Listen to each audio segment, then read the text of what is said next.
Friday, October 3rd, 2025, and this is Chapter 12 of On the Shortness of Life by Seneca the Younger. Perhaps you are wondering who exactly I mean by the busy. There is no reason to assume I mean only those whom the dogs have dragged down to their level, those crowded by admirers or haters who are always envious of others, those who are torn between domesticity and commerce, or those whom the judge's gavel keeps occupied in gaining notoriety that will slowly eat away at them. Even the leisured man is busy, in his mansion or on his couch, alone, withdrawn from the world where the only source of worry is himself.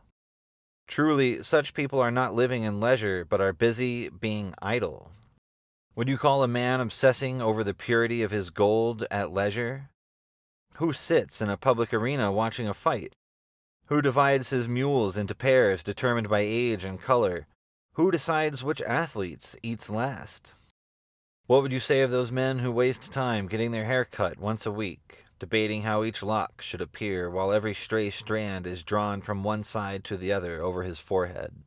How angry they get if the barber makes a mistake, as if he were shearing a man. How they become inflamed if any of their mane is cropped unevenly, if the right ringlets do not fall into place just so. Which of these fops would care more if his country was in disarray than his hair? Who is not more worried about having his head look good rather than it be safe? Who would not prefer to be well-groomed rather than well-mannered?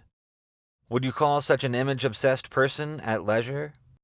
And what about those who are busy in composing, hearing, and reciting songs, modulating the voice nature gave them to suit the current music trend, busy snapping their fingers to the beat or humming a solemn tune which is supposed to sound sad? They have no leisure. They too are busy doing nothing. And the parties they throw, ye gods!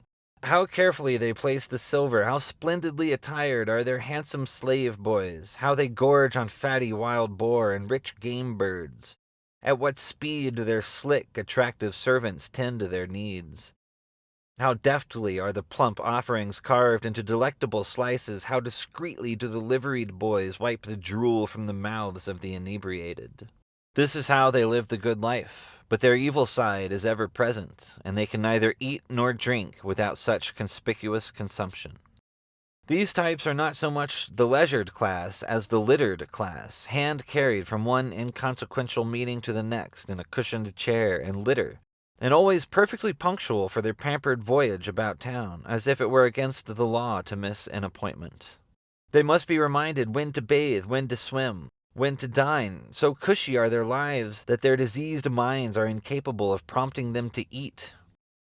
I hear that a certain member of this littered class, when raised by hand from his bathtub and settled into his throne, asked, "Am I sitting down now?"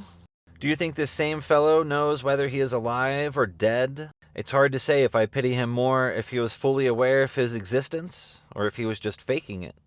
They truly forget so much, but they also feign obliviousness too. Expensive vices fuel their blissful ignorance. Such a life of luxurious despair is beneath human dignity. All these people do is provide material for mimes to mock them with. Truly, they take more than they give, and indulge in such an incredible multitude of vices these days. In this respect alone are they truly talented, that at this point we can say that even the most accurate and uproarious mimes are not really doing their antics justice. Incredible! A man so lost in luxury that he must trust another man's word to verify whether he is sitting down. Such a man is thus not at leisure, and a different term is required. Like a patient who has passed on, he has ceased to live but is unaware that he is dead. A man who is half alive, who needs someone to tell him the current posture of his own body, how can he be the master of his time?